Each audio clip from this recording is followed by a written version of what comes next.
I've been a little bit concerned as to the bias that I see by the media on both sides. So I decided to look at the evidence firsthand. And these are my conclusions, as well as stating parts where I couldn't come to a conclusion. I use these images because they fairly approximate what both Trayvon and George look like now, and what they were wearing that fateful night. So let's begin by exploring the 911 calls. Sanford Police Department, line is being recorded. Hey, we've had some break-ins in my neighborhood, and there's a real suspicious guy. It's Retreat View Circle. First thing to notice is that he mentions that there have been previous break-ins. In fact, it seems there was about 8 previous burglaries. So there was a precedent for this fear of strangers. The best address I can give you. This guy looks like he's up to no good, or he's on drugs or something. It's raining, and he's just walking around looking about. The first thing that jumps to my mind is that he never mentions race, and he doesn't mention a hoodie. He mentions a guy that's suspicious to him because he's walking around in the rain and looking at the houses. Doesn't mean his interpretation is right, but that is the reason he gives for his suspicion. Okay, and this guy, is he white, black, or Hispanic? In fact, it is clearly the dispatcher who asks George Zimmerman what the guy looked like. It is the dispatcher who asks if he is white, black, or Hispanic. He looks black. Zimmerman doesn't even respond that the person's black. Instead, he states that the person looks black. In other words, he's not sure. Did you see what he was wearing?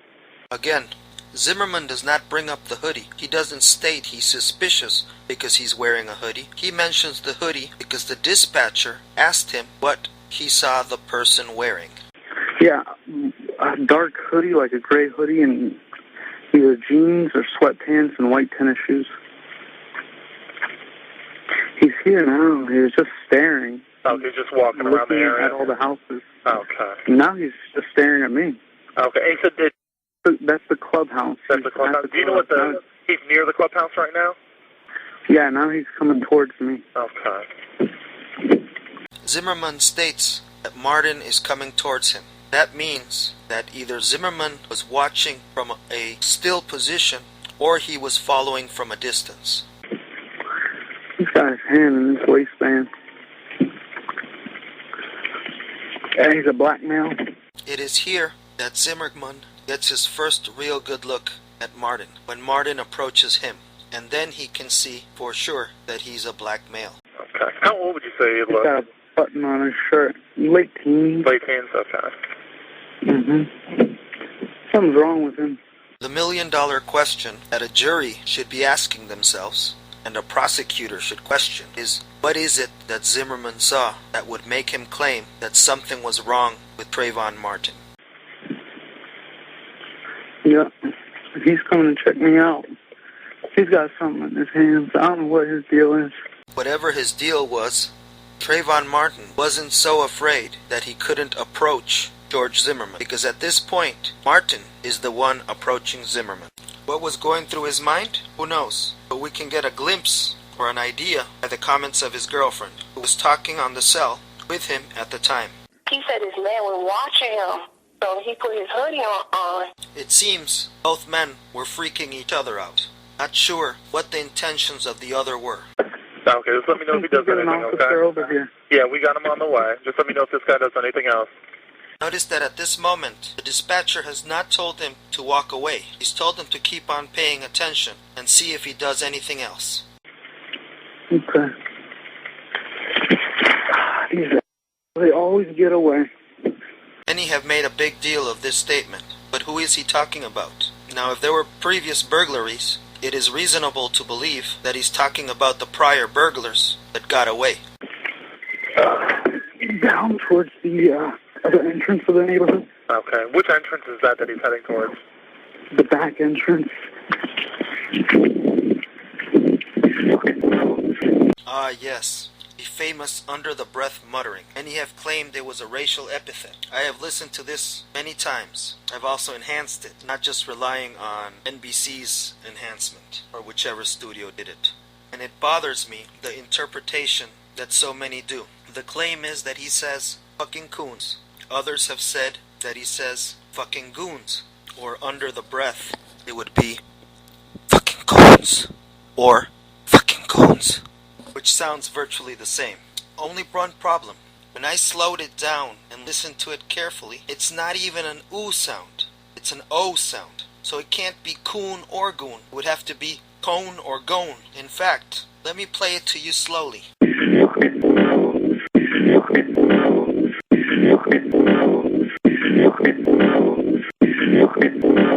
Fucking nose. That's what he says. Fucking nose. He wasn't talking about coons, goons, maroons, cocoons. He says fucking nose. He's talking about his nose. The horror. Poor bastard probably has a runny nose. And when Zimmerman was asked about it, he said he didn't say either. He was right. Are you following him?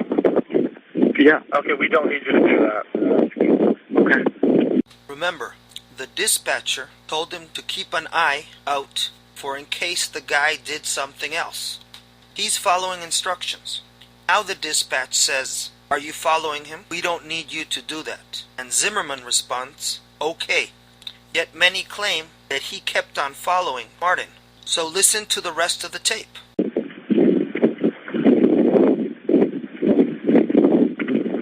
Alright, sir, what is your name? George. He ran. He ran. Not he's running away, not I'm chasing him. He ran. Now visualize something. You have a 6'3" high school football player. I suspect Trayvon Martin could run pretty fast. Listen as George Zimmerman keeps on talking to the dispatch. He does not sound like he's running after anybody. He does not sound like he's chasing after anybody. In fact, he stays talking to the dispatch for a couple of minutes. Those couple of minutes are all it would take for Trayvon Martin to get back to his father's place, if he had gone there. Alright, George, what's your last name? Zimmerman. And George, what's the phone number you're calling from?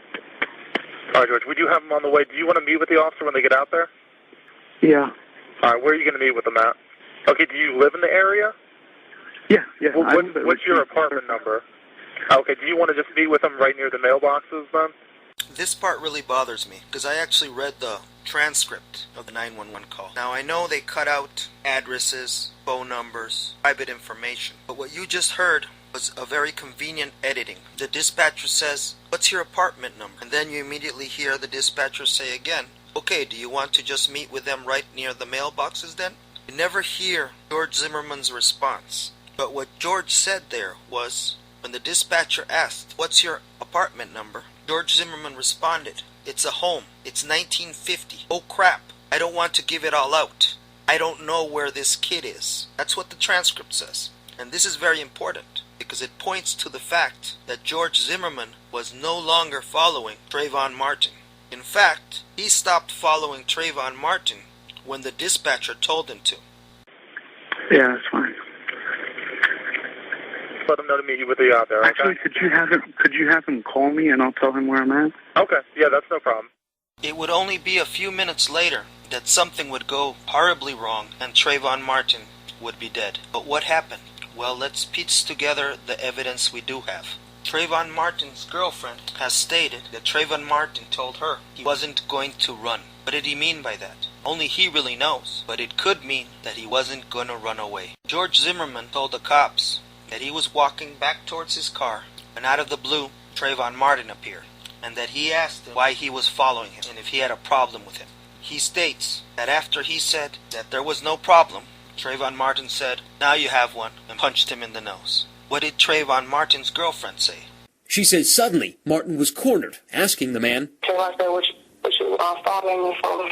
And the man said, "What you doing around here?" Somebody pushed Trayvon because the head said this down. She says the line then went dead. So we have two conflicting stories.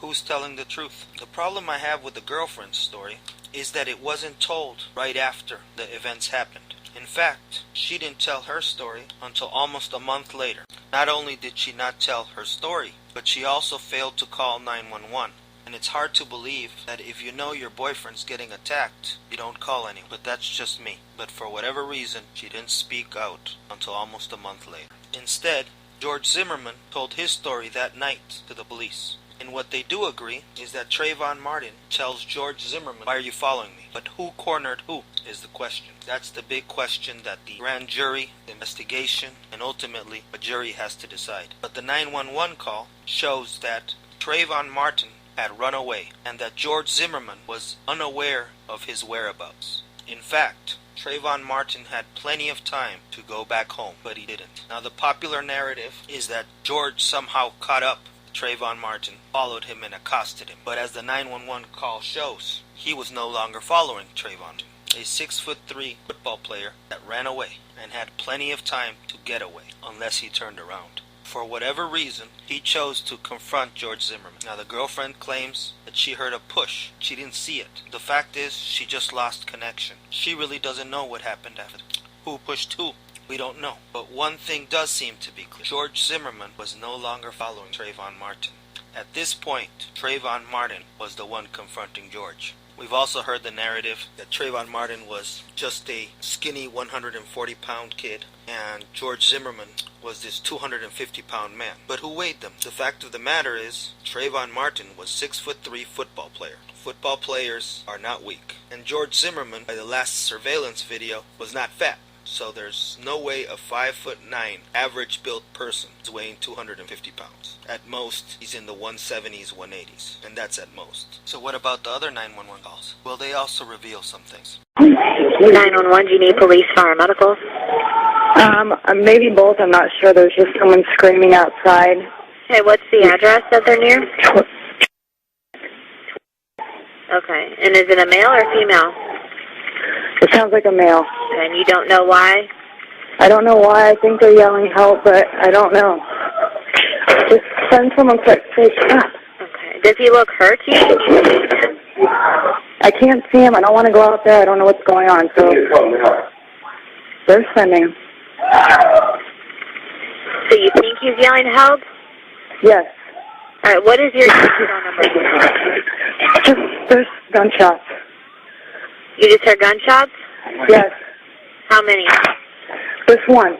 Those screams lasted for a long time, so there was a struggle, not just George Zimmerman shooting Trayvon Martin in cold blood. But the question still remains, who was attacking who? Who started? We may never know. But George Zimmerman claims that Trayvon Martin was beating him up and that he shot Trayvon Martin in self-defense.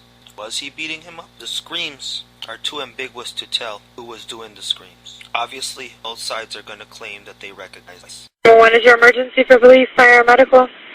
Police, please. For what address or location? There's someone screaming outside. Is that what you were at? That's right. There is a gunshot. Hurry up. Okay. When you heard the screaming, did you hear screaming of a female or of a male? Oh, male. Okay, so when you heard screaming, it was a male screaming? Yes. Okay. And the guy on top had a white T-shirt. What do you mean, guy on top? Did you see a fight? I don't know. I looked out my window and there's a guy on top with a white T-shirt. A white T-shirt? Did you see what kind of pants? No. Okay, he's on top of what? I couldn't see the other thing. I couldn't see the person he was on. But he was on top of a person? Mm-hmm. Okay, is he, the guy with the white T-shirt, did he get up and run? I didn't. I immediately went to the phone and called you. This is important. Why? Because we know Trayvon Martin was wearing a gray hoodie and George Zimmerman was wearing a red jacket. Now in the dark, it's hard to tell certain things, but we do know which colors are going to be more similar to one another. And if she thought she saw a white T-shirt, the person on top was wearing something whitish. Now when we look at that hoodie, that red jacket, red's never going to be confused for white, but gray can.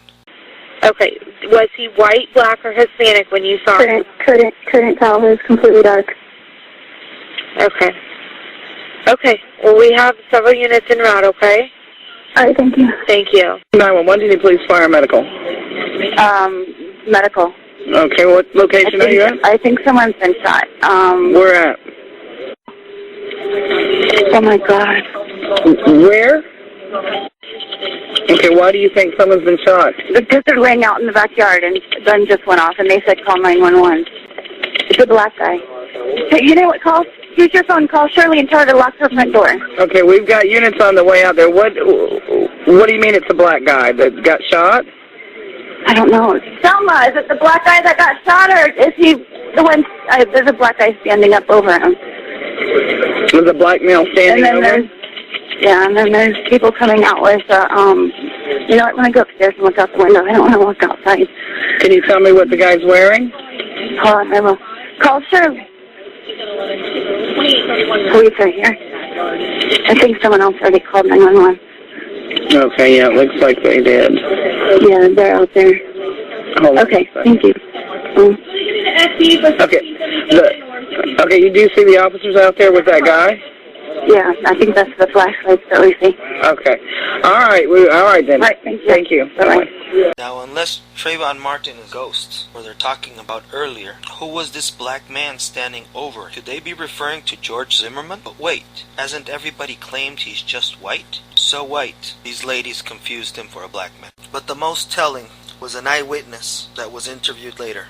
Sanford police still trying to figure out exactly what happened in this spot here last night. We talked to a man who didn't want to be shown on camera, who witnessed part of the attack right here, then went upstairs to his window and witnessed the rest of it after he called 911. What are you thinking now about all this? This afternoon, I talked to John through his front door about what he saw last night during a fight that turned into a deadly shooting. The guy on the bottom, who I believe had a red sweater on, was yelling to me, "Help, help."